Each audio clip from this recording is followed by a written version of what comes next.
Welcome back to Good Day, Colorado. It is a kind of dreary morning out there. Not too bad in terms of temperature, but just kind of foggy in some spots. A great morning to wake up and grab a hot cup of coffee.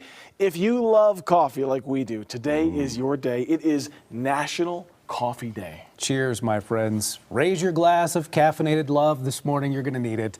And it is safe to say that Americans, we're a bit coffee crazed. Just take a look at the stats.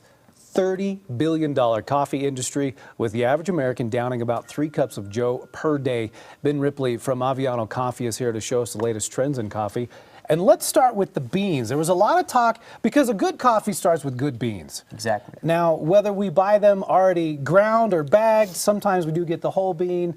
What's the benefits to the whole bean? Because you can see there's 2 distinct colors. There's one that's shiny and one that's kind of a matte. Exactly. Well, you do want to be grinding your coffee fresh. You're going to lose a lot of quality in about 5 minutes after the coffee's ground. Yeah. But when you have the whole bean, you can really see the difference between the quality of different coffees. Now, what are we looking for when we have a whole bean? Not all beans are created equal, right, Ben? That's correct.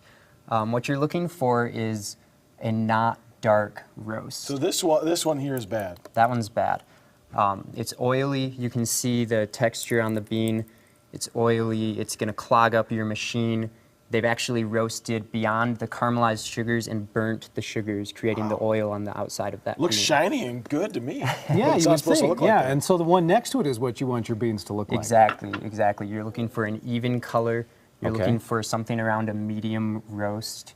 We actually don't talk about roast level in our shop because we like to talk about the terroir, where this coffee comes from and how Okay. that makes it unique. You can actually taste the farm in that bean. So let's get to what makes a good cup of coffee. Now, obviously, you've brought in the machine. Absolutely. The same one I have at home. You have one of these? I have a Keurig, and I hug it each weekday morning because it's what gets us going. So Exactly. with this, you can make a great cup of coffee. Are we making Yes. espresso, or are we making just a regular cup? We're making espresso here. I think most people, when they come into a cafe these days, are ordering a cappuccino or a latte. Okay. So what Well, we let's have get to here is it. a miniature version of what we have in our shop. We actually use this to train. Now, you are leaving this here at the station when we're done with this segment, right? Isn't that, I think that was That's a part hard of the one plan. for Wasn't me. that part That's of a the hard plan? one for me. We'll I'll have to talk get about back to you on Okay, that one. well, it's worth a shot. We'll do some talking. Okay. later. Now, I have pre-ground this dose here. I dialed into a pre-ground coffee as opposed to grinding fresh. Okay. In our cafe, we grind fresh and we dial in a new recipe every single morning. Wow. Now, this will help Kirk's voice, because if you've heard, he's getting a little Batman-y on us. I have heard And it's that. only a That Monday. cup of coffee looks really good. And Sorry. you ground the Sorry, good Ben, beans, we're right? weird. You're not That's using the correct. burnt beans That's on correct. us. Okay. There's nothing we can We're do using about the it. good beans here. We're using a good machine that has a quality temperature regulation. It's going to distribute pressure evenly. Make you guys a couple of cappuccinos here. There we go. Oh, yeah. Are there any simple things people can do at home when they're making, they got their normal coffee machines? I mean, I know we can't come out to the coffee shop every single day. What can we do at home so our coffee doesn't taste like mud?